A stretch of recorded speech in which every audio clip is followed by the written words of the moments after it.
ప్రసాద్ గారు. రామారావు ఈరోజు Vijayawada MLA MP ఎవరైతే ప్రజాప్రతినిధులు ఎవరైతే ఉంటారో ఆ స్పెషల్ కోర్టుకి ఈరోజు విజయవాడ రావడం జరిగింది. అందులో పర్టికులర్గా కారణం ఏంటంటే ఏదైతే ఆశా వర్కర్ని ఆ రోజు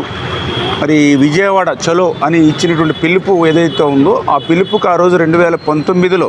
అంటే ఆ రోజు జగన్మోహన్ రెడ్డి పాదయాత్రలో ఇచ్చినటువంటి మాటను గుర్తు చేయడం కోసం వాళ్ళు విజయవాడ ఆశా వర్కర్లు రావడానికి ఆ రోజు పాలకొల్లు నుంచి ప్రయత్నం చేస్తే తెల్లవారుజామున 4 గంటలకి పాలకొల్లు ఏదైతే రైల్వే స్టేషన్లో అరెస్ట్ చేసి మరి పట్టణ పోలీస్ స్టేషన్లో వాళ్ళందరినీ కూడా ఆశా వర్కర్లు పెట్టినప్పుడు ఆ రోజు నేను ఎస్ఐ గారికి సిఐ గారికి